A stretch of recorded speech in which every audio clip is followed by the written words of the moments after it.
joie inébranlable. Dans cette série, nous voulons premièrement redécouvrir que notre Dieu est un Dieu de joie. Toute la Bible, des dizaines et des dizaines de passages de la Bible nous montrent que Dieu est un Dieu de joie, un Dieu d'allégresse, un Dieu qui tressaillit de joie, un Dieu qui est transporté dans l'allégresse, un Dieu qui, entre guillemets, dans Sophonie, chante à cause de nous des chants de louange. Dieu se réjouit par des chants à cause de nous, c'est ce que Sophonie nous dit. Dieu est un Dieu de joie. Et je suis tellement étonné de redécouvrir que la différence entre la religion d'un Dieu distant, froid, et la réalité de la Bible qui nous montre que Dieu est un Dieu de joie. Non seulement de joie, mais qui nous invite à entrer dans sa joie. Alors, le peuple, l'Église, nous sommes censés entrer dans sa joie. Nous sommes appelés à nous réjouir en lui. Et c'est ce que premièrement nous voulons redécouvrir dans cette série. Si nous parlons de la joie, nous parlons aussi de l'inverse, de l'opposé à la joie. Si nous voulons nous réjouir, c'est parce que naturellement, il n'y a peut-être pas actuellement de sujet de réjouissance dans nos vies. Ou peut-être que la joie est éphémère. Peut-être que lorsqu'il n'y a pas de joie, il y a les soucis, la souffrance, ou le stress, ou le découragement, ou simplement nous sommes perdus à un carrefour de notre vie. Et face à la souffrance, le stress, peut-être la perdition, le découragement, nous voulons découvrir la joie que Dieu nous propose. Ce n'est pas une joie ponctuelle et éphémère. Le monde entier nous apporte la joie, mais de manière ponctuelle et éphémère. On va au restaurant et pendant 2 heures, nous sommes heureux. On achète un nouveau téléphone et pendant 2 jours, nous sommes heureux. On achète une voiture et pendant 2 semaines, nous sommes heureux. On achète une maison et pendant 2 mois, on est heureux. On se marie et pendant 2 ans, on est heureux. Après, il faut faire des efforts. Voilà, après, il faut faire des efforts. Joséphine n'est pas là, donc j'en profite. Toute la joie que le monde nous propose est ponctuelle et éphémère. Et c'est pourquoi la société se transforme si facilement en société de consommation, parce que si après un restaurant on a été 2 heures heureux, il faudrait enchaîner un autre restaurant. Un téléphone, on rachète un téléphone. Une maison, on rachète une maison. Une voiture, on rachète. Et puis un mariage, on en refait un. Et parce que on veut rester dans cette joie. On veut rester dans cette joie. Mais la joie que la Bible nous propose n'est absolument pas un seul instant une joie ponctuelle ou éphémère. C'est une joie constante. C'est une joie inébranlable. Alors il est nécessaire pour nous de le découvrir, non seulement pour ne pas être aspirés par cette consommation vaine qui nous proposerait une joie qui n'en est pas une, mais nous voulons redécouvrir cette joie inébranlable. Et plus encore, je l'ai partagé la semaine dernière et je veux le repartager, Néhémie chapitre 8 nous dit « Car la joie de l'Éternel sera votre force ». La joie devient la force.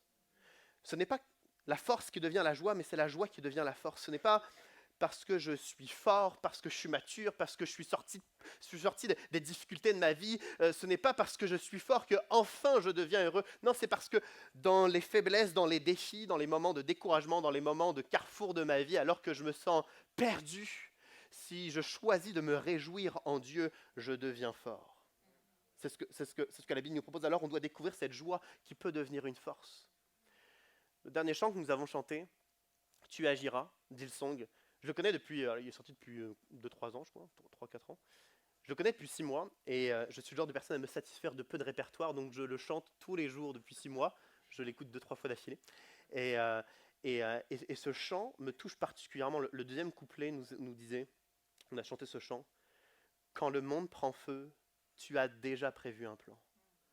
Quand le monde prend feu, tu as déjà prévu un plan. » Et lorsque on chante ce couplet, lorsque je chante ce couplet, je prends conscience que il y a des feux dans notre vie. Il y a des incendies dans ma vie. Il y a des incendies dans notre santé, dans nos familles, dans notre travail, dans notre église. Il y a des incendies dans notre société. Il y a des incendies dans les autorités de notre pays. Il y a des incendies partout. Mais Dieu a déjà prévu un plan. Et pour moi, c'est une source de joie immense de savoir que peu importe les incendies auxquels nous pourrions être confrontés, il a déjà tout prévu. Il a déjà prévu une solution, une issue de secours. Il est le maître de la situation qui n'est pas étonné des incendies auxquels nous sommes confrontés. Et ça me pousse à la joie et à la confiance en lui de savoir que peu importe les incendies auxquels nous sommes confrontés, il a déjà un plan, une issue de secours. Il a déjà un chemin de victoire pour nous. Il nous demande juste de marcher, de lui obéir, de marcher dans son chemin, parce qu'à la fin, il y aura la victoire. Il a déjà prévu un plan. Amen. Alors, je crois que les promesses de Dieu sont une source de joie. Dieu doit être notre source de joie. La semaine dernière, on a lu dans Philippiens au chapitre 3, et on va lire dans Philippiens chapitre 1, la lettre de Paul aux Philippiens est surnommée l'épître de la joie, parce que Paul parle de la joie encore et encore et encore et encore. Alors, on va découvrir la joie dans la lettre de Paul aux Philippiens. Lisons ensemble, on peut l'afficher, Philippiens chapitre 1er au verset 12. Paul dit « Je désire que vous le sachiez, frères et sœurs, ce qui m'est arrivé a plutôt contribué au progrès de l'Évangile.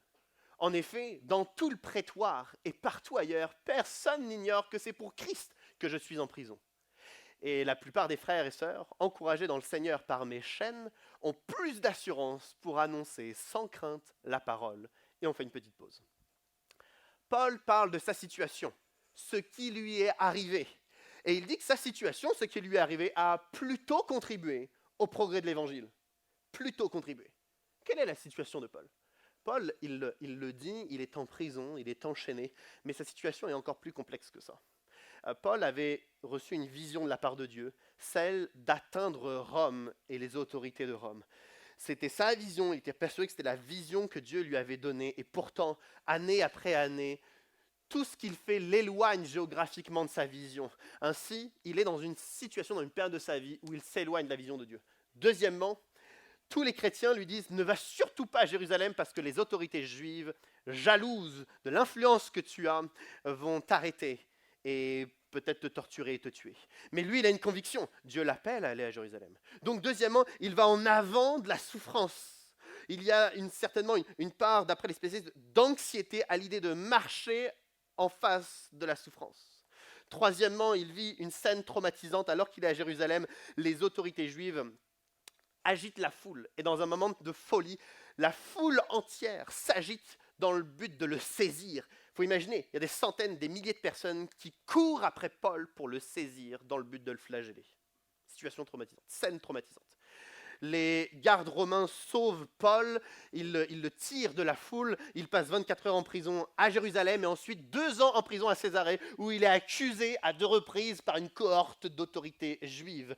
Enfin, il est emmené en prison à Rome, en chemin il est naufragé, en chemin il est mordu par un serpent et enfin il est enchaîné en prison. Voici la situation de Paul, éloignement de sa vision, il marche dans l'anxiété parce qu'il marche vers la souffrance. Troisièmement, scène traumatisante où on veut le saisir et le battre, il est en prison, il est naufragé, il est mordu par un serpent et de retour en prison à Rome. Voici la situation. On imagine un Paul découragé et abattu. Évidemment. Mais le texte nous dit, ce qui lui est arrivé, ce qui m'est arrivé, a plutôt contribué au progrès de l'Évangile. Plutôt contribué. Et dans toute sa lettre, Paul va mettre sa joie en avant. Comment peut-on voir du positif dans cette situation? Comment pourrions-nous être dans la joie dans cette situation? Avant même de savoir d'où vient cette joie, je me dis, mais ça existe donc. Il y a donc quelque chose qui permet d'être dans la joie, malgré le découragement, malgré l'abattement, même si on se sent perdu, même si on se sent blessé, même si on est dans la douleur. Quelque chose existe pour surpasser tout ça, et c'est la joie que Dieu nous propose. Et je me dis, c'est une telle source d'espérance pour chacun d'entre nous parce qu'il nous arrive nous-mêmes de traverser des périodes de découragement. Des périodes où on est perdu, on ne sait pas quoi choisir, où aller. Il nous arrive de traverser des périodes où le poids de notre passé est plus lourd que d'habitude. Il arrive des périodes où les problèmes de santé sont plus douloureux. Il arrive que le stress est plus pressant que d'habitude. Et dans cette période, il est important de souligner la joie existe. Une joie surpassant toutes ces choses existe, ça existe, c'est possible. Paul est en train de le vivre et on va le découvrir ensemble comment le vivre. Amen. Dans la Bible, et on va le voir durant toute cette série, il y a plusieurs façons de découvrir la joie de Dieu. Et Paul va en découvrir, en tout cas, il nous en présente une des façons de découvrir la joie de Dieu.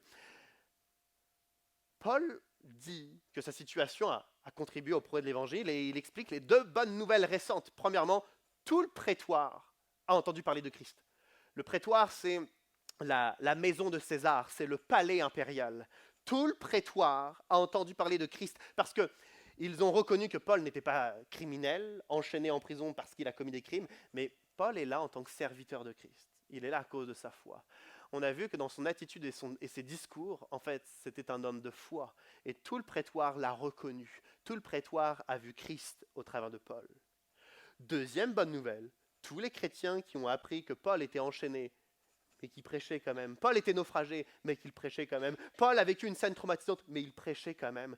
Tous les chrétiens qui ont appris pour les chaînes de Paul ont maintenant de l'assurance dans leur témoignage et dans la prédication de la parole, dans la prédication de l'évangile. Deux bonnes nouvelles. Ces bonnes nouvelles sont l'effet de la grâce de Dieu, le prétoire qui entend parler de Christ, et les chrétiens remplis d'assurance. Ce sont des bonnes nouvelles, mais d'un autre côté, pouvons-nous clarifier que ça ne libère pas du tout Paul de sa situation? Oui, il est toujours en prison, toujours avec les mêmes souffrances, mais il y a des bonnes nouvelles. Lorsque je vois la situation de Paul, je me souviens de ma situation ça devait être il y a 1 an et demi. Il y a 1 an et demi, pendant un bon mois, il y avait une charge de travail importante, il y avait plein d'étapes dans notre famille avec Joséphine à traverser, il y avait plein de choix complexes à faire, et puis tout arrive en même temps. Et on le sait, quand tout arrive en même temps, c'est compliqué. Il y a de la fatigue, on ne se sent pas capable de faire tout ce qu'il y a à faire, et à ce moment-là, il y a un fardeau particulier, il y a une responsabilité, et je suis en train de me sentir écrasé. Je suis à bout de souffle, j'en peux plus, je sens que je vais m'écraser, je sens que je ne vais pas réussir à m'en sortir de cette période. Et durant cette période de rush et de pression, j'en peux plus. Quelques-uns à ce moment-là sont au courant, ils prient pour moi, et moi aussi je commence d'autant plus à prier pour la situation, mais j'en peux plus et je manque d'oxygène, et ça ne va plus. Ça commence à être catastrophique cette situation. Et je me souviens d'un temps de prière tout particulier que je fais à Dieu, et je demande à Dieu, tu vois là il y a 2-3 situations que je sais, je ne vais pas être capable. Je ne vais pas être capable de les traverser, je ne vais pas être capable de résoudre, alors je demande à Dieu de déverrouiller ces situations parce que j'en peux plus, je vais m'effondrer, et je supplie, et je crois avec tellement de sincérité, je supplie Dieu. 2, 3, 4, 5 jours passent et je suis dans cette période d'écrasement et je ne vois toujours pas la main de Dieu. Mais 4 jours plus tard, je rencontre un de mes amis, on devait se voir et puis on se voit donc, on se parle et puis il m'annonce une bonne nouvelle. Il me raconte quelque chose qui s'est passé dans sa semaine à lui. Dans sa famille, il y avait eu une dispute depuis de nombreuses années et toute la famille ne se parlait plus. Ses cousins, ses oncles, etc., entre ses parents, vraiment un drame familial, une crise familiale plutôt, une crise familiale, plus personne ne se parlait, il y avait une rancœur importante, c'est-à-dire que les enfants ne se voyaient plus, les petits-enfants ne se connaissaient même pas, il y avait vraiment un clivage dans la famille, ça a duré depuis de nombreuses années. Et il me dit que dans la semaine, il a eu à cœur d'appeler sa famille, le reste de sa famille, avec qui il ne s'entend plus. Et puis d'un seul coup, son orgueil est là, il se dit certainement pas, parce qu'à l'origine, c'est eux qui ont fait, c'est eux qui ont dit. Et d'un seul coup, il sent Dieu qui l'appelle à faire taire son orgueil, à tout de même passer le coup de téléphone. Alors, il accepte, il fait taire son orgueil, il prend le téléphone, il les appelle. Les personnes répondent aussitôt, et après 2 minutes, il dit je voudrais m'excuser de toute la situation. De l'autre côté du téléphone, ils disent est-ce qu'on peut se voir bientôt? Il dit on pourrait se voir cet après-midi. Ils acceptent. 1 heure plus tard, ils se voient, ils se pardonnent, ils clarifient la situation de ce qui s'était passé 8 ans plus tôt de mémoire, 8 ans plus tôt. Ils clarifient, ils se pardonnent à nouveau, ils se réconcilient. Et voici comment Dieu, dans ce qu'il me présente, comment Dieu a changé son cœur et leur cœur en 3 heures. Et moi, j'entends cette bonne nouvelle d'un Dieu qui est fidèle, d'un Dieu qui puissamment a changé leur cœur de quelque chose qu'ils n'étaient pas capables de faire depuis des années, mais qui en 3 heures, ils ont été capables de faire parce que Dieu a permis non seulement qu'il écrase son orgueil, mais aussi qu'en face, il soit réceptif à ce qu'il a à leur dire. Et Dieu a fait ça en 3 heures. Et puis moi, je pense à ma situation. Les choses verrouillées. Je crois mon honnête supplication et Dieu qui n'agit pas comme je l'espère, mais à ce moment-là, quand mon ami me partage sa bonne nouvelle, je prends conscience que Dieu, il est là dans la semaine de mon ami, donc Dieu, il est là, et que Dieu, il était fidèle pour mon ami, donc Dieu est un Dieu de fidélité. Dieu a été puissant avec mon ami, donc Dieu est un Dieu puissant. Et je commence à relativiser sur ma situation en me disant, si Dieu n'a pas souhaité déverrouiller certaines parties de ma situation, c'est que c'est que Dieu pense que ça va fonctionner, c'est que Dieu m'appelle à la persévérance, c'est que mon Dieu qui est là, mon Dieu qui est fidèle, mon Dieu qui est puissant, il est avec moi, donc d'une façon ou d'une autre, ça va passer.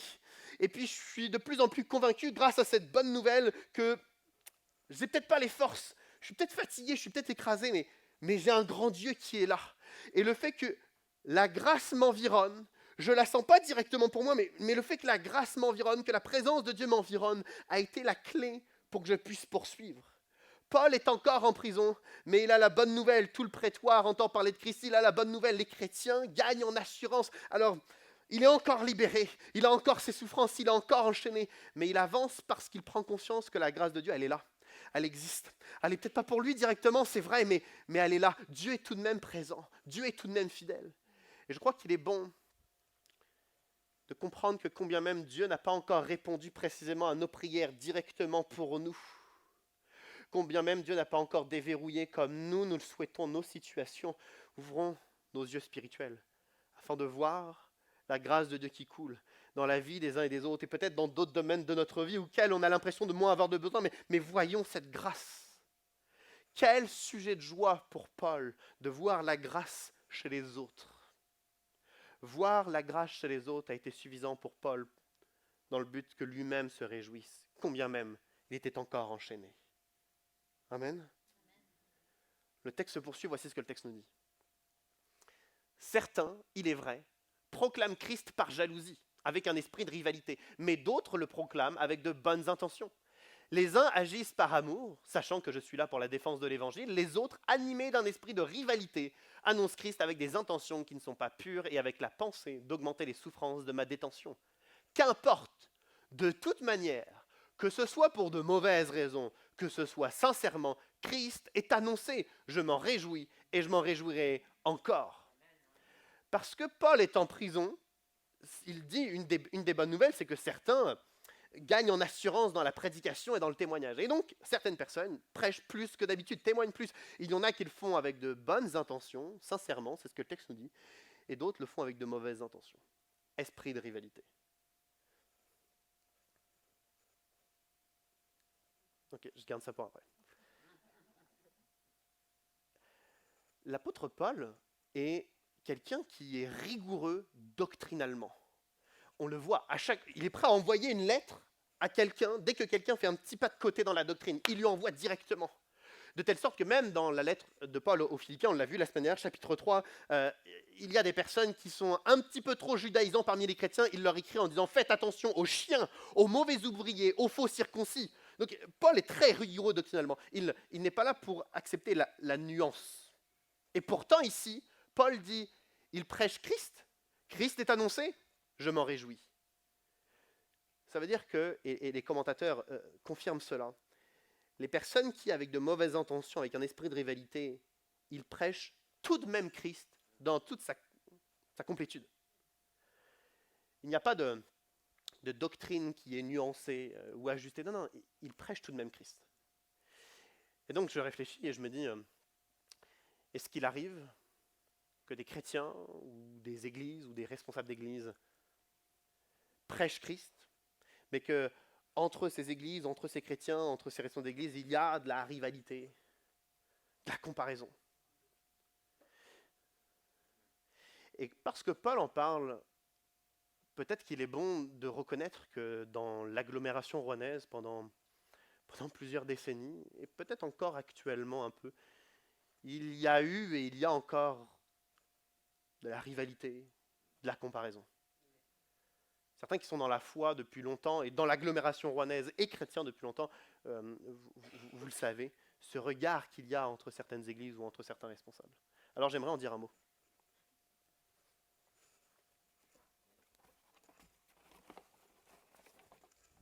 C'est un pulvérisateur. Je l'ai trouvé dans le local technique de l'église, il m'a plu. C'est un pulvérisateur, c'est-à-dire que normalement on met des produits chimiques dedans et puis on pulvérise. Oh, j'ai eu peur que ça crachait quelque chose. Ça n'a rien craché? Non, ça va. J'ai eu peur, pardon. On met des produits chimiques dedans et on lance sur les plantes, les végétaux et l'herbe, etc., etc. Ça, c'est comme ça que 99% du monde entier utilise un pulvérisateur, mais pas les Américains, puisque j'ai regardé des vidéos. Et certains Américains utilisent les pulvérisateurs de façon différente. J'ai vu ça, et, alors je ne suis pas du tout jardinier, Joséphine l'est plus que moi, mais j'ai quand même trouvé ça ridicule. Voici ce que j'ai vu en vidéo il y a 2-3 ans maintenant. Durant l'été, juillet-août, canicule, il fait chaud. Un Américain voit la pelouse de son voisin qui est quand même verte malgré la canicule. Pourquoi? Il a des arbres, il a de l'ombre, donc le soleil ne crame pas sa pelouse. Mais l'Américain regarde sa pelouse est jaune, cramée par le soleil. Alors qu'est-ce qu'il fait? Il met de la peinture verte dedans. Et puis, il peint sa pelouse en verte. Je trouve ça évidemment ridicule. Mais après, je m'y connais pas. Et j'ai hésité à dire ça parce que je me dis, ça se trouve, c'est une pratique et ça se fait. Mais je ne crois pas que ça se fait que de peindre sa pelouse. Mais en tout cas, qui a ces idées loufoques? Ce sont les Américains, ça n'étonne personne. Ils mettent de la peinture verte et ils peignent sa pelouse en vert. Pourquoi? Pourquoi faire cela? Parce que rivalité, comparaison, dans le voisinage, on a envie d'être bien vu, qu'on a assuré que notre pelouse est quand même bien entretenue, même si c'est très superficiel tout ça. Alors peinture verte, peinture verte. Maintenant les églises. Admettons qu'il y ait à côté de notre église une église à droite, et l'église à droite, ils ont un super groupe de jeunes. Et puis une réunion de prière bondée, vivante. Un groupe de louanges vraiment excellent. Et plein de choses excellentes. Et puis cette église à droite, il y a une interjeunesse, ou une conférence pour femmes, ou un pasteur invité, donc on décide une fois, ponctuellement, de visiter. On va visiter l'autre église. On visite l'autre église et on le voit qu'ils ont en effet excellente réunion de prière, excellente équipe de louanges, excellent dans plein de domaines. Et on se rend compte à ce moment-là que l'herbe est quand même plus verte ailleurs. Et on se rend compte à ce moment-là qu'ils sont bons quand même. Ils sont bons. Et puis chez nous, il y a toujours il y a des parties de pelouse qui sont un peu vertes et il y a des parties de pelouse qui sont quand même beaucoup moins vertes. Et donc à ce moment-là, on va les revisiter une deuxième fois, une troisième fois, une quatrième fois, et puis ensuite on va rejoindre définitivement cette église parce qu'elle est quand même bien plus verte que notre église. Alors il y a deux solutions pour les pasteurs et les responsables d'église. Une première solution qui serait d'interdire aux chrétiens d'aller dans d'autres églises. Ça a pu se faire, et ça se fait quelquefois encore. Pas directement, mais simplement si je vous dis que l'église à droite, elle n'est pas spirituelle, qu'elle n'est pas ceci, qu'elle n'est pas cela, vous n'allez pas y aller. Une deuxième solution, c'est d'utiliser un pulvérisateur. C'est-à-dire qu'on va mettre de la peinture verte sur notre groupe de jeunes, sur l'équipe de louange. Je continue avec mon pulvérisateur. Sur l'équipe de louange, sur la réunion de prière. On va mettre de la peinture verte un peu partout dans le but que les gens n'aient pas d'intérêt à aller ailleurs. Mais la peinture verte, c'est superficiel. C'est pas la vie. Pour avoir la vie, il faut planter une graine, attendre des années, en prenant soin, dans le but qu'un jour ça devienne un arbre qui apporte de l'ombre et qui protège la pelouse. Mais la peinture verte, c'est superficiel. Alors quelquefois, pour jouer au jeu de la rivalité et de la comparaison, on va amener un peu trop rapidement de la modernité, un peu trop rapidement de la chaleur humaine qui compense la présence du Saint-Esprit. On va amener des projets enthousiasmants plus que des projets profonds. Et si j'en parle, c'est parce que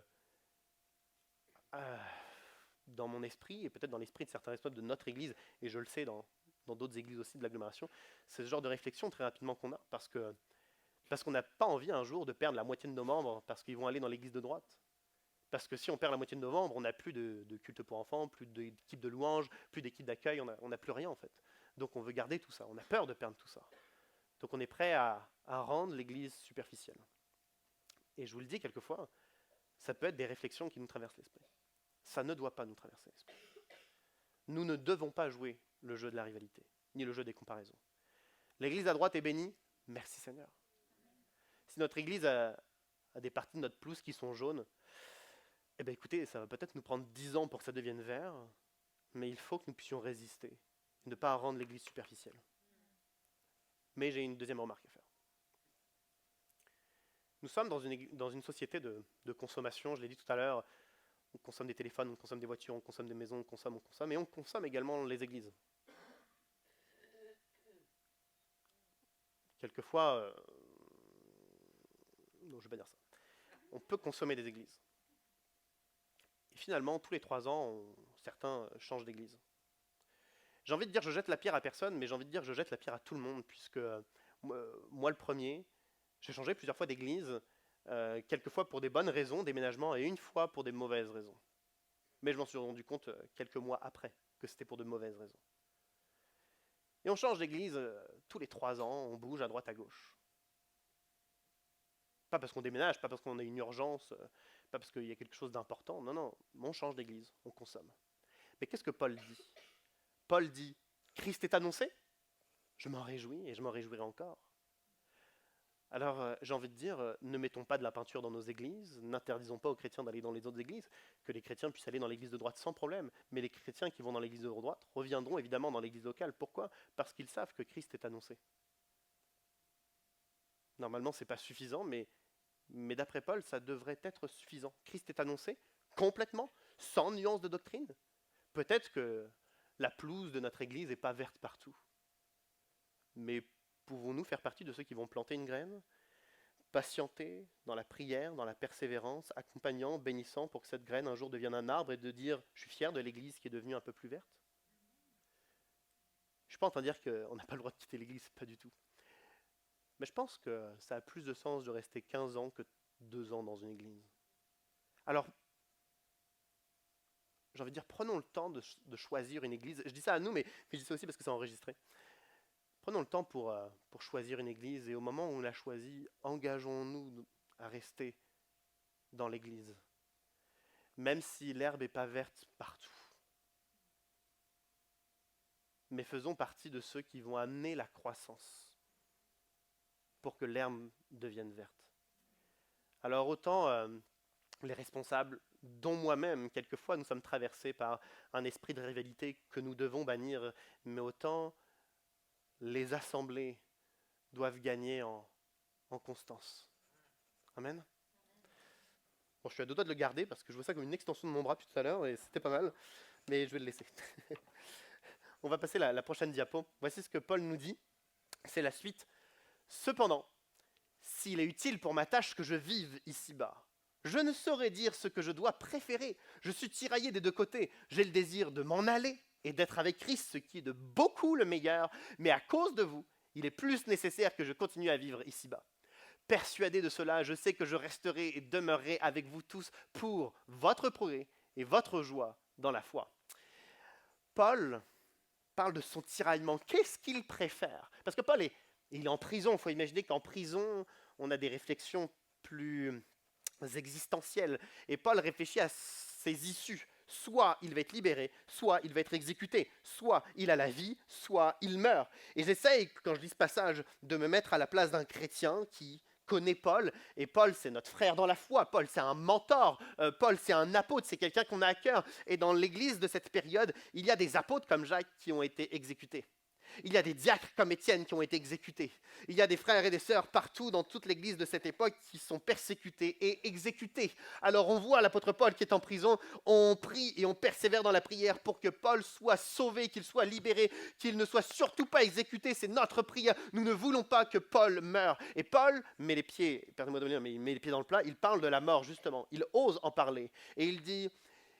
Je reprends indirectement sa pensée. Si je meurs, que va-t-il se passer? Si je meurs, je rejoindrai Christ et ce serait de beaucoup le meilleur. De beaucoup le meilleur. Paul parle de la mort en disant que ce serait la meilleure des situations. La mort est-elle la meilleure des situations?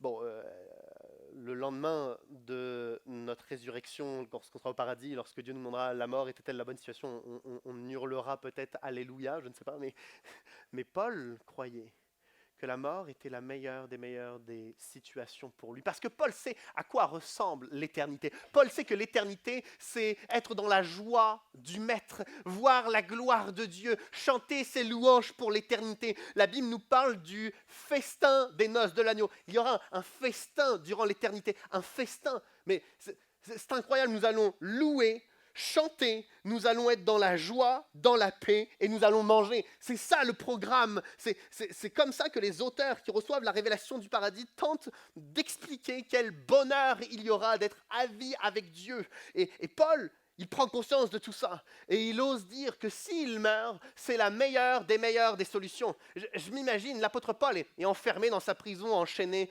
Le monde entier se soucie de lui, enfin le monde chrétien se soucie de lui, et lui il est en train de penser à l'éternité. Alors on va chanter, on va manger, assis avec Dieu, je suis peut-être en train de spéculer un peu, mais on va manger, on va chanter. Ça a l'air d'être une issue extraordinaire, d'être dans la présence de Dieu pour l'éternité. J'exagère un peu pour le repas évidemment. Mais Paul sait que la pire des situations qui serait la mort, parce que Dieu a déjà prévu un plan qui est la résurrection, l'éternité, être dans la présence du Maître pour le restant de l'éternité. Pour l'éternité, c'est la meilleure solution. C'est la meilleure situation. Et je crois que lorsque nous sommes dans des moments d'épreuve, dans des moments de défi, nous devrions prendre conscience que même si certaines issues nous paraissent comme étant les pires issues possibles, parce que Dieu a toujours un plan, parce que Dieu a toujours prévu un plan d'avance, parce que Dieu a toujours un chemin qui mène à la victoire, sa victoire. Peu importe les issues, tant que nous marchons sur le chemin de Dieu, nous marchons en direction de la victoire et de la joie. Même si la pire des situations nous emmènerait à la mort, Dieu a déjà prévu un plan. Même si la pire des situations paraît être un déchirement, paraît être une douleur, la souffrance, la perte d'un emploi, parce que nous savons que Dieu a toujours prévu un plan, nous ne devrions pas être abattus par les situations par lesquelles nous traversons, mais nous devrions nous rappeler, il a toujours un plan. Alors il va nous emmener sur ce chemin de victoire et de joie. Amen. L'apôtre Paul dit, je résume ses propos, si je meurs, je passerai l'éternité avec Christ. Et si je suis libéré, si j'ai la vie, je continuerai à servir Christ. Christ est dans les deux issues. Christ pour l'éternité, Christ dans le service, constamment Christ. Dans toutes ces issues, il y a Christ. J'ai presque envie de dire, c'est facile pour Paul de se réjouir parce que qu'importe les issues, Jésus-Christ est au centre. Jésus-Christ est au centre de sa mort comme au centre de sa vie. Alors puisque Jésus-Christ a constamment la victoire, peu importe les issues qui sont face à l'apôtre Paul, il aura constamment un sujet de se réjouir parce que Dieu est dans toutes ces issues. Je me souviens d'un jeu vidéo que nous avions acheté avec mon frère étant adolescent. C'est pas FIFA, un jeu de foot, c'était en 2008, c'était, j'ai un truc, PES 2008, pour ceux qui connaissent, je vois 2-3 visages qui hochent la tête, un jeu de foot, et les 50 premiers matchs qu'on a joués avec mon frère, j'ai au moins gagné les 49 premiers, c'est sûr. J'étais vraiment bon, il ne savait pas pourquoi au début, il l'a su plus tard, parce que quand on a acheté le jeu, j'étais tout seul, je suis allé dans les paramètres pour découvrir, j'ai vu qu'on pouvait créer son équipe, j'ai vu qu'on pouvait changer toutes les statistiques de ces joueurs, et j'ai mis 100% de vitesse, 100% de précision, 100% technique, et donc dès qu'un joueur, un de mes joueurs ensuite avait la balle, il pouvait tout seul traverser tout le terrain, forcément il allait passer tout le monde, je pouvais tirer n'importe où, 100% de précision, j'allais forcément marquer. Je gagnais toujours, en trichant, évidemment, je le reconnais. Mais je gagnais toujours parce que je choisissais la meilleure équipe. Paul a choisi la meilleure équipe. Paul a choisi que sa source de vie serait Dieu. Et puisque Dieu gagne toujours, il peut toujours se réjouir. Maintenant, en réalité, nous ne choisissons pas toujours Dieu. Notre source de vie n'est pas toujours Dieu.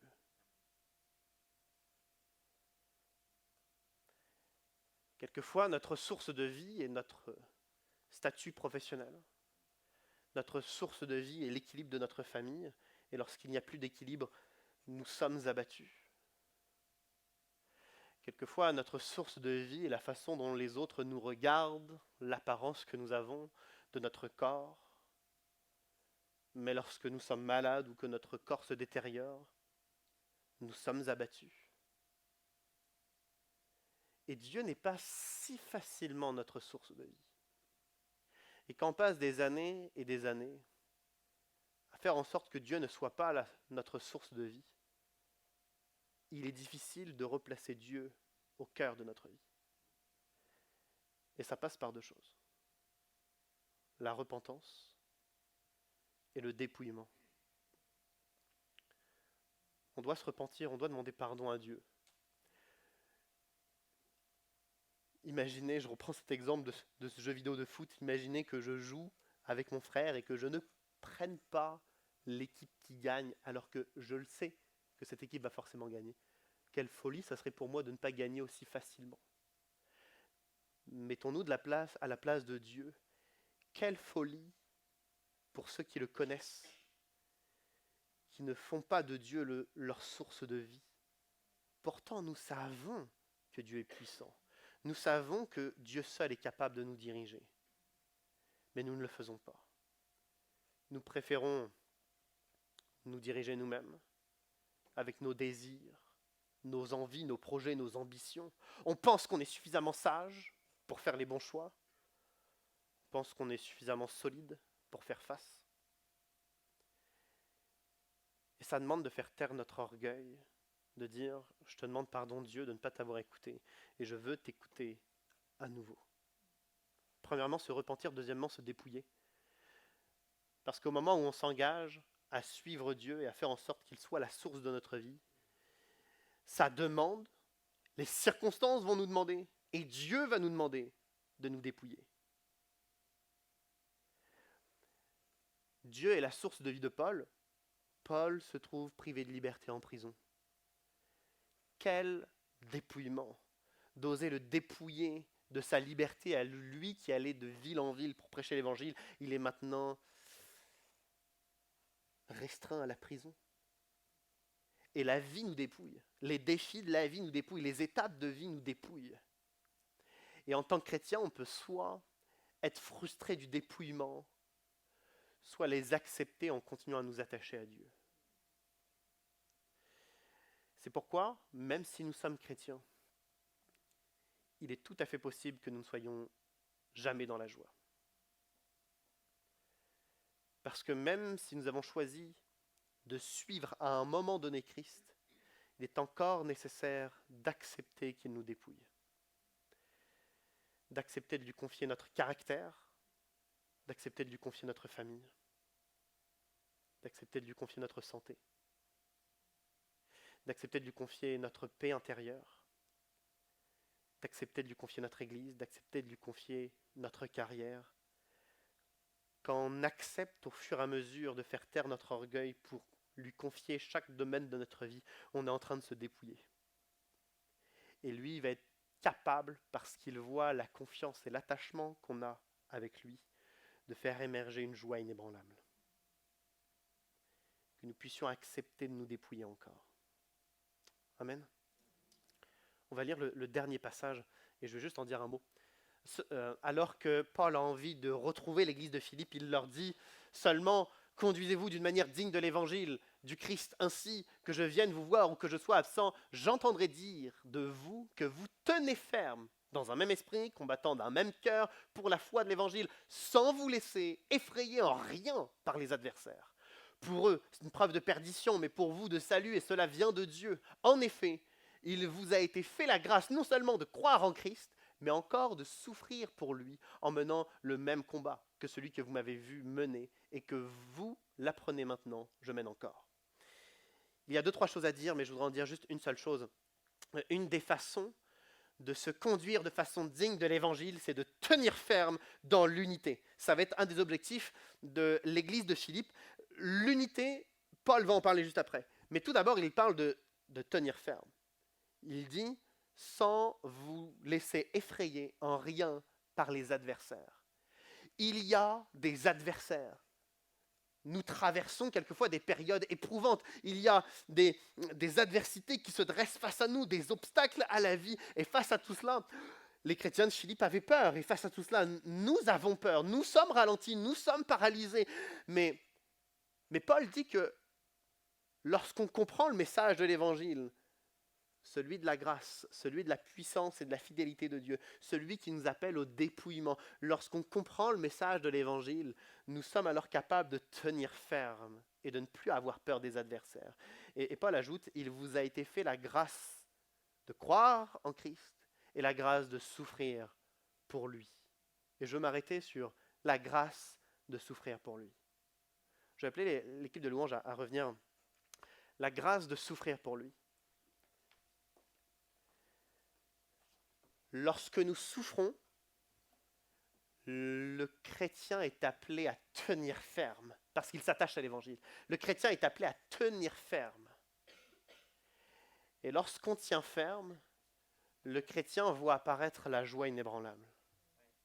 Le chrétien voit apparaître les bonnes nouvelles autour de lui, cette grâce qui l'environne.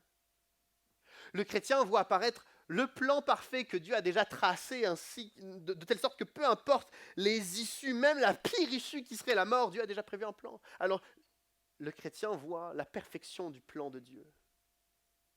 Ainsi, avant la souffrance, le chrétien n'était pas encore conscient de la joie débordante que Dieu pouvait lui donner. Le chrétien n'était pas encore conscient que la grâce l'environnait. Le chrétien n'était pas encore conscient de la perfection du plan de Dieu. Mais parce qu'il y a la souffrance, le chrétien découvre tout cela. Il vous a été fait la grâce de souffrir pour lui. Plusieurs fois dans ses lettres, Paul dit que ses souffrances sont une bénédiction. On n'est pas on n'aime pas souffrir, évidemment. Mais il est possible que spirituellement, la souffrance soit une bonne nouvelle. Il est possible que la souffrance nous pousse tellement à nous accrocher à Dieu plus que jamais, à dépendre de Dieu plus que jamais, à nous réjouir des bonnes nouvelles des autres, à prendre conscience de la grâce qui nous environne, à reconnaître que les pires des issues sont tout de même les meilleures en Dieu parce qu'il a toujours la victoire. Ce genre de développement et de maturité spirituelle ne sont pas vécus parce que on a lu un bouquin d'un chrétien qui a vécu ce genre de choses, ou parce qu'on a entendu un témoignage, ou parce qu'on sait qu'en théorie ça existe. Non, on l'expérimente seulement dans la souffrance. Seulement dans la souffrance. Le but du message de Paul à l'église de Philippe, et le but de cette lecture, Paul voulait rassurer l'église de Philippe. Je suis en prison, mais ça a contribué à l'évangile.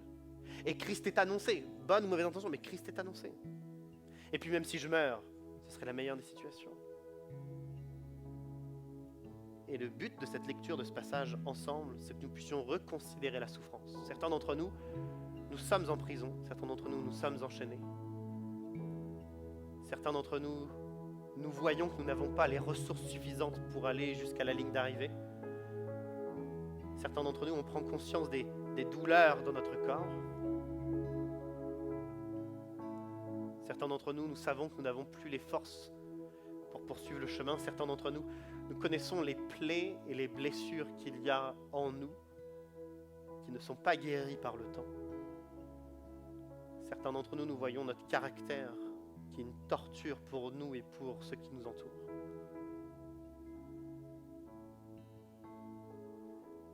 Mais si au lieu de considérer la souffrance comme une finalité, on commençait à voir la souffrance comme étant une grâce pour nous attacher plus à Dieu, et si la souffrance nous permettait enfin d'accepter le dépouillement, et si la souffrance nous permettait enfin de prendre conscience de la grâce extraordinaire de Dieu, et si la souffrance nous permettait enfin de voir le plan parfait de Dieu, un plan de victoire, un plan d'espoir, et si la souffrance était une porte.